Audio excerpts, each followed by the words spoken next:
नमस्कार साथियों, कैसे हैं आप सभी। हमारे YouTube चैनल हिंदी ज्ञान प्रकाश में एक बार फिर से आपका बहुत बहुत स्वागत है। तो ये हमारी हिंदी साहित्य का क्लास जो है वो चल रही है और हिंदी साहित्य की क्लास में ये हमारी चौथी कक्षा होगी। और इससे पहले हमने आदिकाल को देखा। आदिकाल का जो साहित्य है उसमें अपभ्रंश साहित्य को देखा इससे पहले वाले वीडियो में। और आज हम अपभ्रंश साहित्य को पिछली कक्षा में देख चुके हैं और आज हम अपभ्रंश साहित्य के जो प्रमुख कवि रहे हैं, आज उनकी क्या क्या विशेषताएं थीं, उनका समय क्या रहा है, उनके ग्रंथ कौन कौन से थे, कौन कौन सी प्रमुख रचनाएं हैं, आज हम उस पर चर्चा करने वाले हैं। और किसने किस कवि को क्या माना है तो उस पर भी चर्चा करेंगे। तो आज हम अपभ्रंश के प्रमुख कवियों को देखने वाले हैं। उससे पहले हम कुछ क्वेश्चंस लेके आए हैं, तो उन क्वेश्चन को आपको बता देना चाहते हैं कि ये मोस्ट इम्पॉर्टेंट क्वेश्चन है, तो आप लोग इसे भी थोड़ा सा ध्यान दें कि आदिकाल को अनिर्दिष्ट लोक प्रवृत्ति का युग किसने कहा है। आदिकाल को अनिर्दिष्ट लोक प्रवृत्ति का युग किसने कहा है। मोस्ट इम्पॉर्टेंट क्वेश्चन है, आप लोग इसको हाईलाइट भी कर लें और मेंशन भी कर लें। तो आचार्य रामचंद्र शुक्ल जी ने आदिकाल को अनिर्दिष्ट लोक प्रवृत्ति का युग कहा है। अब आदिकाल को अत्यधिक विरोधों एवं व्याघातों का युग किसने कहा है, अर्थात अत्यधिक विरोधों एवं व्याघातों का युग आदिकाल को किसने कहा है। हजारी प्रसाद द्विवेदी जी ने कहा है। अब 7वीं से 11वीं सदी को अपभ्रंश का स्वर्णकाल किसने कहा है। डॉक्टर हरदेव बहारी जी। डॉक्टर हरदेव बहारी जी ने 7वीं से 11वीं सदी तक का जो समय रहा है उसको, उस समय को अपभ्रंश का स्वर्णकाल माना है। किसने माना है। डॉक्टर हरदेव बहारी जी ने। अब हिंदी का प्रथम महाकाव्य एवं महाकवि किसने किसको माना है। तो हिंदी का प्रथम महाकाव्य पृथ्वीराज रासो एवं प्रथम महाकवि चंद बरदाई। हिंदी का प्रथम महाकाव्य पृथ्वीराज रासो है और जिसके रचनाकार कौन है, चंद बरदाई जी हैं। तो प्रथम महाकाव्य एवं प्रथम महाकवि, तो ये किसके अनुसार है। पृथ्वीराज रासो प्रथम महाकाव्य है हिंदी का और चंद बरदाई जी जो है ये महाकवि हैं। तो ये शुक्ल जी के अनुसार माना जाता है। शुक्ल जी ने हिंदी का प्रथम महाकाव्य पृथ्वीराज रासो को माना है और प्रथम महाकवि चंद बरदाई जी को माना है। तो ये शुक्ल जी ने माना है और इनका जो मत है, इनके मत से सभी सहमत हुए हैं, तो ये सर्वमान्य मत है। ये सर्वमान्य मत है, तो आप लोग इसको मेंशन कर लेंगे। और अब चलते हैं अपभ्रंश के प्रमुख कवियों पर। तो अपभ्रंश के प्रमुख कवि कौन कौन से हैं, उनकी विशेषताएं क्या हैं। तो उनमें जो प्रमुख प्रथम कवि हैं तो वो हैं हमारे स्वयंभू जी। अब स्वयंभू का अर्थ क्या होता है, आप लोग ये समझेंगे। तो स्वयं का मतलब होता है स्वयं, जो अब खुद से, और भू का उत्पन्न हुआ, जो स्वयं उत्पन्न हुआ, जो स्वयं पैदा हुआ वो, तो ये होता है स्वयंभू का अर्थ। और इनका जो समय रहा है वह 783 ईस्वी के लगभग का जो समय रहा है वह स्वयंभू जी का समय रहा है लगभग, क्योंकि समय इनका निश्चित नहीं है। एक टाइम था जब वो कि हमारी दादी और जो हमारे बड़े बुजुर्ग हुआ करते थे, तो उनसे जब हम अपना डेट ऑफ बर्थ पूछते थे तो वो एक अनुमान लगाकर, उन्हें पता नहीं होता था तो वो एक अनुमान लगाकर कह देती थी कि लगभग 70 साल। तो इसी तरह से यहाँ पे लगभग दिया गया है क्योंकि समय निश्चित नहीं है, तो इसमें डिबेट है, तो इसलिए 783 के लगभग का जो समय माना गया है वो स्वयंभू जी का समय माना गया है। और निवासी, तो निवासी ये कहाँ के थे। तो डॉक्टर देवेंद्र कुमार जैन के अनुसार, अब इसमें भी डिबेट है कि ये कहाँ के निवासी थे। तो डॉक्टर देवेंद्र कुमार जैन ने इनको कर्नाटक का निवासी माना है। ये डॉक्टर देवेंद्र कुमार जैन के अनुसार ये कहाँ के निवासी थे, कर्नाटक के निवासी थे। और डॉक्टर नगेंद्र ने इन्हें कौशलवासी माना है। डॉक्टर राम कुमार वर्मा ने इन्हें हिंदी का प्रथम कवि माना है। किसको। डॉक्टर राम कुमार वर्मा जी ने हिंदी का प्रथम कवि किसको माना है, स्वयंभू को। जैन परंपरा का प्रथम कवि, इनको स्वयंभू जी को जैन परंपरा का प्रथम कवि भी माना जाता है। और अपभ्रंश का, इनको अपभ्रंश का वाल्मीकि भी कहा जाता है। स्वयंभू जी को अपभ्रंश का वाल्मीकि भी कहा जाता है और व्यास भी कहा जाता है। अब डॉक्टर भयाणी के अनुसार जो स्वयंभू जी हैं ये अपभ्रंश के कालिदास माने जाते हैं। डॉक्टर भयाणी के अनुसार स्वयंभू जी अपभ्रंश के कालिदास माने जाते हैं। इतना क्लियर है। अब आते हैं इनकी प्रमुख रचनाओं पर। रचनाओं में इनकी जो प्रमुख रचना है तो वो है पौम चर्यू। अब देखिए, चर्यू का अर्थ क्या होता है। चर्यू का अर्थ होता है चरित। तो जहाँ कहीं भी आपको चरयु शब्द मिल जाए तो उसमें आप समझ जाइए कि किसी के जीवन पर ये जीवन चरित लिखा गया है, किसी के जीवन पर आधारित रचना है ये। तो पौम का अर्थ होता है राम का, और चरयु मतलब चरित। तो इसमें पौम चरयु का अर्थ क्या है? राम का चरित। तो आप लोग मेंशन कर लें इसको और बहुत अच्छे से इसको समझें, तो आपकी चीज़ें जो है आपके माइंड में सेट हो जाएंगी। और एक बार आप ध्यान से मेरा वीडियो देख लेंगे तो 70-80% आपके माइंड में चीज़ें सेटअप हो जाएंगी। और दोबारा से रिवाइज करेंगे, मेंशन कर लेंगे, नोट्स बना लेंगे, दोबारा से रिवाइज कर लेंगे तो आपको चीज़ें याद हो जाएंगी। अब जो अब देखिए पौम चरु जो इनकी रचना रही है, राम का चरित है, तो इसमें कितने कांड थे? ये 5 कांडों में रचित थी रचना जो इनकी थी, वो 5 कांड थे। उसमें 5 कांडों में अभी मैं आगे आपको बताऊंगी वो 5 कांड कौन से थे। और जिसमें कि 83 संधियाँ थीं, इनके कांड में 83 संधियाँ थीं। और इनकी जो रचना थी ये अपूर्ण रचना थी। पौम चरयु, स्वयंभू जी द्वारा रचित पौम चरयु अर्थात राम का चरित जो रचना थी, ये 83 संधियों में थी, 5 कांड में थी, और ये एक अपूर्ण रचना थी। तो फिर इसको पूरा किसने किया? इनके पुत्र त्रिभुवन ने इसको पूरा करने का काम किया। और जिसमें कि कितनी संधियां जोड़कर इसको पूरा किया? तो इनकी पहले से जो संधियां थीं वो 83 संधियां थीं। फिर इनके पुत्र त्रिभुवन जी ने इसमें 7 संधियां जोड़ करके इसे पूरा किया। तो अब कितनी संधियां हो गई? पहले इनके द्वारा जो रचित थी वो 83 संधियां थी। इसके बाद इनके पुत्र त्रिभुवन ने 7 संधियां जोड़ करके इसे पूरा किया, तो कुल योग हुआ 90। तो 83 प्लस 7 ऐड कर देंगे तो 90 संधियाँ, 90 संधियाँ हो गई इनकी। अब इनके जो प्रमुख 5 कांड थे, जो 5 कांड थे इनके पौम चरयु रचना के 5 कांड थे, तो उसमें जो एक आप लोग एक चीज़ याद रखेंगे, इसमें जो एक कांड ऐसा है जो विद्याधर कांड है, जो तुलसीदास जी के कांड में नहीं है ना। तो वो विद्याधर कांड तुलसीदास जी के कांड में नहीं है, बाकी सारे कांड हैं। तो इसमें इनकी रचना में जो कांड है वो विद्याधर कांड, सुंदरकांड, लंका कांड, अयोध्या कांड, उत्तरकांड। विद्याधर कांड, लंका कांड और सुंदरकांड, उत्तरकांड, अयोध्या कांड, क्रम से आप लोग याद रखेंगे, मेंशन भी कर लें। तो ये 5 कांडों में विद्याधर कांड तुलसीदास जी की रचना में नहीं है, तो आप लोग समझ जाइएगा ये किसी, अगर विद्याधर कांड कहीं आता है तो ये पौम चरयु से लिया गया और स्वयंभू जी की रचना है ये। तो क्लियर है? गोस्वामी तुलसीदास जी के रामचरितमानस पर भी इनका प्रभाव माना जाता है। अर्थात ये माना जाता है जो गोस्वामी तुलसीदास जी द्वारा रचित रचना है रामचरितमानस, तो इस पर किसका प्रभाव माना जाता है? अर्थात इनके ग्रंथ को का अनुसरण करके इन्होंने रामचरितमानस की रचना की, ऐसा मानते हैं लोग। लेकिन जो स्थान रामचरितमानस तुलसीदास जी द्वारा रचित रामचरितमानस को प्राप्त हुआ है वह इनकी रचना का नहीं है, क्योंकि उस टाइम पर लोग मानते हैं कि इनकी रचना में कुछ ऐसा दिखाया गया है जिसमें जो माता सीता की, ये राम भगवान की पत्नी माता सीता थी वैसे रामचरितमानस में, और इसमें जो है 8 पत्नियों का जिक्र किया गया है, तो ऐसा नहीं है, क्योंकि मर्यादा पुरुषोत्तम राम की एक ही शादी हुई थी। तो इसमें कुछ इस तरह का दिखाया गया है। तो जो सर्वमान्य, जो सभी ने माना है, जिसको महत्व दिया गया है रचना को, वो रामचरितमानस जो तुलसीदास जी द्वारा रचित है। और तुलसीदास जी का जो हिंदी साहित्य में स्थान रहा है वह तो आप लोग जानते ही हैं। तो चलिए आगे देखते हैं। इस ग्रंथ में राम को निर्वाण प्राप्त करवाया गया, अर्थात जो स्वयंभू द्वारा रचित जो ये रचना है, चरित है पौम चरयु, तो इनके ग्रंथ में राम को निर्वाण का अर्थ क्या होता है? मोक्ष प्राप्त करवाना। आप लोग मेंशन कर लें, निर्वाण का अर्थ होता है मोक्ष प्राप्त करवाया गया। इस ग्रंथ में राम को मोक्ष प्राप्त करवाया गया। और इनके ग्रंथ में राम जैन धर्म में दीक्षित थे, ऐसा माना गया कि राम भगवान जो राम थे, मर्यादा पुरुषोत्तम राम, तो वो जैन धर्म में दीक्षित थे, और सीता जी भी जैन धर्म में दीक्षित थी। अपभ्रंश का महाकाव्य भी कहा जाता है। किसको? पौम चरयु को अपभ्रंश का महाकाव्य भी कहा जाता है, तो आप लोग इसे भी मेंशन कर लें।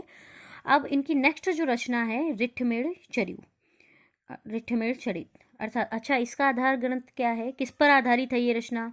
तो इसका आधार ग्रंथ जो है वो महाभारत और हरिवंश पुराण पर आधारित ये रचना है। और इसमें जैनियों का हरिवंश पुराण है, तथा इसकी और क्या विशेषताएं, इसमें तीर्थंकर नेमिनाथ के साथ साथ कृष्ण तथा पांडवों का चरित्र चित्रण भी है। इसमें नेमिनाथ के साथ साथ कृष्ण तथा पांडवों का चरित्र भी है। क्लियर है। अब इनकी थर्ड जो रचना है वह स्वयंभू छंद, इनकी थर्ड रचना है जो, तो वो देखते हैं। अपभ्रंश और प्राकृत के 60 कवियों का वर्णन है। इनकी जो स्वयंभू छंद रचना है, तो इससे आप लोग नाम से ही पता चल जाएगा ये स्वयंभू जी की रचना है। इसमें स्वयंभू जी का नाम भी है स्वयंभू छंद। तो इस रचना में, इनकी स्वयंभू छंद रचना में इन्होंने अपभ्रंश और प्राकृत के लगभग 60 कवियों का वर्णन किया हुआ है। और हरिसेन ने धम्म परीक्षा में 3 कवियों का उल्लेख भी किया है। तो हरिसेन जी का जो ग्रंथ है, आगे मैंने पिछली क्लास में बताया आपको, हरिसेन जी ने धम्म परीक्षा का अर्थ क्या होता है। धम्म परीक्षा का अर्थ होता है धर्म परीक्षा। हरिसेन जी का ग्रंथ है जिसमें 3 प्रमुख कवि माने हैं अपभ्रंश के, पिछली क्लास में मैंने बताया है। तो चतुर्मुख जी, स्वयंभू जी और पुष्पदंत जी, ये 3 प्रमुख कवि माने हैं अपभ्रंश के। और ये पद्धड़िया बंद मैंने पिछली क्लास में अभी आपको बताया। अपभ्रंश के 3 प्रकार के बंद होते हैं, एक दोहा और दूसरा पद्धड़िया और तीसरा गेय। तो दोहा तो आप लोग जानते ही हैं क्या होता है। और पद्धड़िया से क्या होता है, चरित काव्यों में जो 16 मात्राओं को छंद होता है, 8 छंद के बाद धत्ता देना मैंने पिछली क्लास में बताया। धत्ता देना क्या होता है, 8 छंद, जैसे 8 चौपाई दे दी गई है, चौपाई छंद दे दिए गए 8, और उसके बाद फिर धत्ता देना मतलब दोहा दे देना। 8 चौपाई के बाद दोहा लिख देना या सोठा लिखना, तो ये होता है दत्ता देने की प्रथा। 8 छंद के बाद चीज़ों को बदल देना, मतलब 8 छंद के बाद जैसे आपको दोहा दे दिया, रामचरितमानस एक उदाहरण है, तो उसमें दोहा है, फिर सोठा होता है, तो वो जो होता है वो धत्ता देना, अर्थात कड़वक शैली, इसको कड़वक शैली भी कहा जाता है। 8 चौपाई के बाद आपको एक सोठा दे दिया गया या दोहा है, आप लोग देखते हैं, तो वो जो होता है उसको कड़वक शैली भी कहा जाता है। तो इतना क्लियर है, आप लोग बहुत अच्छे से समझ गए होंगे पद्धड़िया बंद क्या है। और पद्धड़िया बंद के जो प्रमुख प्रवर्तक हैं जो, वो चतुर्मुख को माना जाता है। किसने माना है, स्वयंभू जी ने माना है। चतुर्मुख जी को पद्धड़िया बंद का प्रवर्तक माना जाता है। तो ये शैव, अब ये हो गया, इतना क्लियर हो गया। अब नेक्स्ट है हमारे पुष्पदंत जी। पहले हो गए चतुर्मुख जी और नेक्स्ट है पुष्पदंत जी। तो इनका जो समय माना जाता है वो 10वीं शताब्दी का माना जाता है, 10वीं शताब्दी का। और ये शैव थे। और शैव आप लोग जानते हैं, शैव क्या, शैव अर्थात शिव के उपासक। पहले ये शैव थे ऐसा माना जाता है, और बाद में इन्होंने जैन धर्म में दीक्षा ली थी। तो पहले ये शैव थे और बाद में इन्होंने जैन धर्म में दीक्षा ली थी, ऐसा सब माना जाता है। ये मान्यखेट के राजा कर्ण के महामात्य भीम के सभा कवि थे। ये मान्यखेट के राजा जो थे कर्ण, उनके महावास भीम के सभा कवि थे। रचनाएं, इनकी रचनाएं क्या क्या थी, तो इनकी रचनाओं में जो प्रमुख रचना है महापुराण, तो इसको क्या कहा जाता है, 63 महापुरुष गुणालंकार। अब 63 महापुरुष क्या होता है, 63 का अर्थ होता है 63, 63। तो 63 का होता है 63, 63 महापुरुषों का जीवन चरित्र है। इसमें क्या है, 63 महापुरुष गुणालंकार जो इनकी रचना है महापुराण, इसको 63 महापुरुष गुणालंकार भी कहा जाता है। तो आप लोग इसे ध्यान रखेंगे, जहाँ कहीं ये आता है 63 महापुरुष गुणालंकार, तो आप लोग समझ जाइएगा ये पुष्पदंत जी की रचना है। और इसमें क्या है, तो 63 महापुरुषों का जीवन चरित्र इसमें है। तो राम कथा का भी वर्णन है इसमें। इनके जो महापुराण ग्रंथ है, इनका पुष्पदंत जी का जो ग्रंथ रहा है महापुराण, इसमें राम कथा का भी वर्णन है। ये इसकी जो विशेषताएं हैं वह मैं आपको बता रही हूँ, तो आप लोग ध्यान से समझे और मेंशन भी करते जाएं। तो पुष्पदंत ने राम की माता का नाम सुबला और सुबाला बताया। अब इसमें देखिए, तुलसीदास जी की जो हमारी रामचरितमानस रचना है, उस रचना में राम की माता का नाम कौशल्या, जो कि सर्वमान्य है और जिसको बहुत महत्व दिया गया। तुलसीदास जी की रचना रामचरितमानस को बहुत महत्व दिया गया है। तो इसमें जो पुष्पदंत जी की जो ग्रंथ है महापुराण, तो इसमें राम का वर्णन है और राम की माता का जो नाम बताया गया है सुबला या सुबाला भी इसको कहा जाता है। इन्होंने सुबला या सुबाला बताया है। और राम की 8 पत्नियां बताई हैं इन्होंने भी। तो पुष्पदंत जी ने राम की 8 पत्नियां बताई हैं, जबकि मर्यादा पुरुषोत्तम राम की सिर्फ एक ही शादी हुई थी और उनकी माता सीता जो थी वो उनकी पत्नी थी। तो सीता को मंदोदरी से उत्पन्न बताया गया है। यहाँ पे सीता जी को मंदोदरी से उत्पन्न बताया गया है। इनके ग्रंथ में सीता जी को मंदोदरी से उत्पन्न बताया गया है। और अब इसमें तो आप लोग नोट डाल के एक चीज़ और मेंशन कर लें कि शुक्ल जी ने इनकी 2 रचनाएं अन्य और मानी है, अन्य और रचनाएं मानी है। शुक्ल जी ने इनकी जो 2 रचनाएं मानी है वो और मानी है। तो अब अभी यहाँ से क्वेश्चन बन सकता है कि महापुराण के अतिरिक्त जो 2 और रचनाएं हैं तो वो किसके अनुसार मानी गई हैं। तो आपको ये भी दे सकता है, डायरेक्ट रचनाओं का नाम भी दे सकते हैं, आदि पुराण, उत्तर पुराण, या फिर ऐसे भी दे सकते हैं शुक्ल जी के अनुसार इनकी 2 अन्य रचनाएं कौन सी हैं। तो आप लोग इसे भी मेंशन कर लें, आदि पुराण और उत्तर पुराण, ये शुक्ल जी के अनुसार मानी गई हैं। अब भैरव राजा की स्थिति में काव्य बनाने की जिस मिथ्या ने जन्म लिया था उसे दूर करने के लिए मैंने महापुराण की रचना दी है। यहाँ पे इन्होंने अपने संदर्भ में, पुष्पदत्त जी ने अपने संदर्भ में, महापुराण के संदर्भ में अपनी जो है वो एक तरीके से कह सकते हैं अपनी सफाई में, महापुराण के संदर्भ में जो इन्होंने अपना स्वयं का इनका कथन है, पुष्पदत्त जी का कथन है, इन्होंने ये क्लियर कर दिया है कि भैरव राजा की स्तुति में काव्य बनाने की जिस मिथ्या ने जन्म लिया था उसे दूर करने के लिए मैंने महापुराण की रचना की थी। अब देखिए, कुछ लोग ये मानते हैं कि जैसे कि ये पहले शैव उपासक थे, शिव के, अर्थात शिव के उपासक थे, बाद में इन्होंने जैन धर्म में दीक्षा ले ली, तो इनकी जो रचना थी, तो लोग ऐसा मानते हैं कि जैसे ये इसमें राम कथा का भी वर्णन है महापुराण में, तो लोग ये मानते हैं कि कहीं ना कहीं आपने धर्म बदल लिया, लेकिन कहीं ना कहीं आपके मतलब आप अपने इष्ट देवता को भूल नहीं पाए, आराध्य देवता को भूल नहीं पाए, तो उसमें जो है आप, ऐसा लोग मानते हैं। तो इसीलिए इन्होंने अपनी ये सफाई में बोला है कि भैरव राजा की स्तुति में काव्य बनाने की जिस मिथ्या ने जन्म लिया था उसे दूर करने के लिए मैंने महापुराण की रचना की। ऐसा पुष्पदत्त जी ने किसके संदर्भ में कहा है? महापुराण के संदर्भ में कहा है, अपनी रचना महापुराण के संदर्भ में।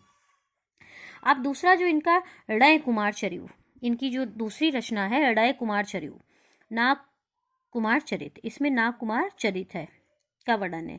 जैन धर्म में पंचमी व्रत का उल्लेख है इनकी इस रचना में। ऋणय कुमार चरिऊ में क्या है? जैन धर्म में जो पंचमी व्रत, जैन धर्म के लोगों में पंचमी व्रत का बहुत महत्व है, माना जाता है। तो जैन धर्म के पंचमी व्रत का भी उल्लेख इनकी इस रचना में किया गया है। ऋणय कुमार चरिऊ में जैन धर्म की पंचमी व्रत का उल्लेख किया गया है। इनकी जो तीसरी रचना है वो है जस हरि चरिऊ। अब देखिए, जस हरि चरिऊ का अर्थ क्या होता है? चरिऊ का अर्थ तो आप लोग समझ ही गए हैं, चरित। तो इसमें किसका वर्णन? जस हरि का मतलब यशोदा चरित है, इसमें यशोदा का वर्णन है। तो हिंसा से होने वाले दुष्परिणामों का वर्णन है। इनके इस ग्रंथ जस हरि चरिऊ की क्या क्या विशेषताएं, आप लोग इसे भी ध्यान रखेंगे। तो इनके इस ग्रंथ में हिंसा से होने वाले दुष्परिणामों का वर्णन है। और हिंसा क्या, उस समय क्या हो रहा था, उस समय हिंसा से होने वाले जो दुष्परिणाम थे, उसके क्या क्या परिणाम थे, हिंसा से होने वाले जो दुष्परिणाम, बुरे परिणाम जो होते थे उसको कहते हैं दुष्परिणाम, उसका वर्णन किया गया इसमें।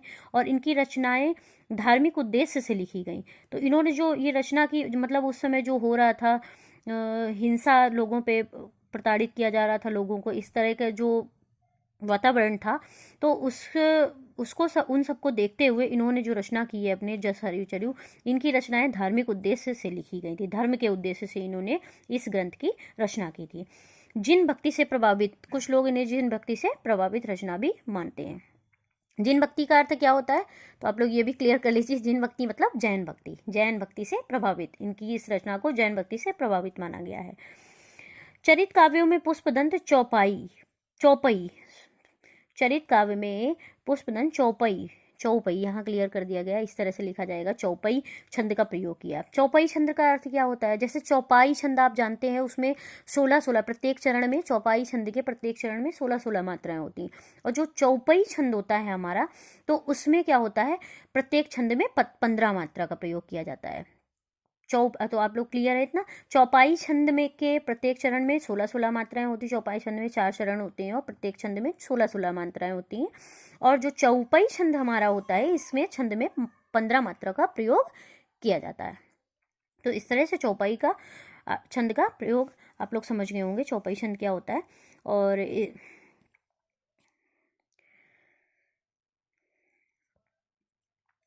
तो हिंदी का भवभूति, अब देखिए इनकी जो विशेषताएं रही हैं, पुष्पदंत जी की विशेषताएं क्या कह रही हैं, अब उनको देखेंगे। पुष्पदंत जी को हिंदी का भवभूति किसने कहा है? हिंदी का भवभूति भी कहा जाता है। तो और भाखा की जड़, इनको पुष्पदंत जी को भाखा की जड़ किसने कहा है? शिव सिंह सेंगर जी ने कहा है। पुष्पदंत जी को भाखा की जड़ शिव सिंह सेंगर जी ने कहा है। और शिव सिंह सेंगर जी ने इन्हें भाखा की जड़ कहा है। और जो ये पुष्पदंत जी हैं, इन्होंने अपने आप को, स्वयं को अभिमान मेरु कहा है। पुष्पदंत जी ने स्वयं को अभिमान मेरु कहा है। अब काव्य रत्नाकर, कवि कुल तिलक आदि इनके अन्य नाम भी हैं, तो आप लोग इन्हें भी मेंशन कर लें कि पुष्पदंत के अतिरिक्त कहीं कहीं, अच्छा एक चीज़ आप लोग और देख लीजिए, कहीं कहीं पे क्या ये पुष्य, पुष्प की जगह पुष्य मिल जाएगा आपको, पुण्य भी देखने को मिल जाएगा, तो वो अपने अपने हिसाब से आप लोग देख लीजिएगा। तो पुष्पदंत का नाम थोड़ा सा चेंज मिलेगा, आप लोग तो समझ जाइएगा आप लोग। तो और इनके आदि नाम जो और भी नाम है वो काव्य रत्नाकर और कविकुल तिलक आदि नाम है इनके।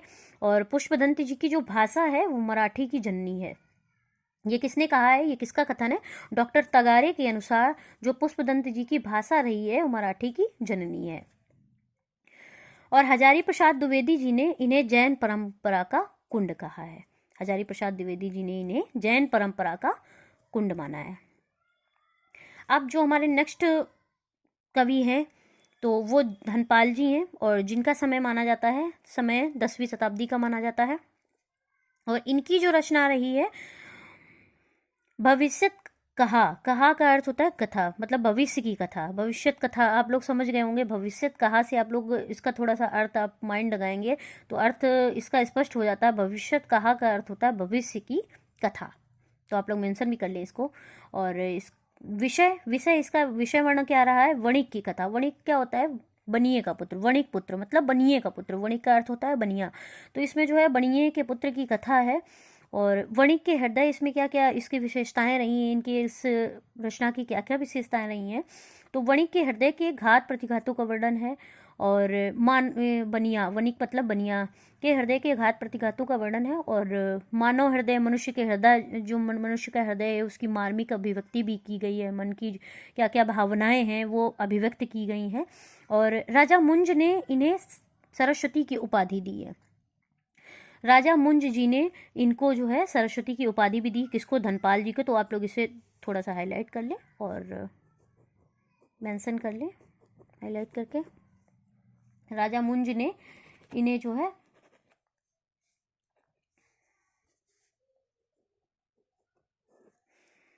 सरस्वती की उपाधि दी है। ये राजा के सभासद कवि थे। किस राजा के? मुंज के। ये राजा मुंज के सभा कवि थे, हुआ करते थे। धनपाल जी राजा मुंज के सभा कवि हुआ करते थे, तो इसीलिए राजा मुंज ने इन्हें सरस्वती की उपाधि दी थी। और ये जो है ये क्या है? इनकी जो रचना है भविष्य कथा, ये लौकिक चरित्र का माने जाता है। तो ये तो हो गई इनकी विशेषताएं। मुझे लगता है समय कुछ ज़्यादा हो गया है, तो आगे अभी और भी कवि हैं, तो 3-4 कवि और हैं, तो समय कुछ ज़्यादा हो रहा है, तो इसलिए अब मैं नेक्स्ट क्लास में और कवि के बारे में आपको बताऊंगी। एक क्लास और लेके आती हूँ 1-2 दिन में। तो फिर तब तक जुड़े रहिए आप लोग हमारे साथ, और हमारे वीडियो को देखते रहिए, लाइक करते रहिए। और एक बार फिर से आप सभी से निवेदन है कि वीडियो अगर अच्छा लगे तो आप लोग शेयर ज़रूर करिए, क्योंकि आप लोगों के सहयोग से हमें, और हम इतनी मेहनत कर रहे हैं आप लोगों के लिए, फ्री में वीडियो डाल रहे हैं, बना रहे हैं, तो आप लोग इतना तो कर ही सकते हैं कि एक शेयर और एक सब्सक्रिप्शन जो भी है, सब्सक्राइब कीजिए चैनल को। और तो बहुत बहुत धन्यवाद आप सभी का। वीडियो जुड़े रहिए हमारे साथ।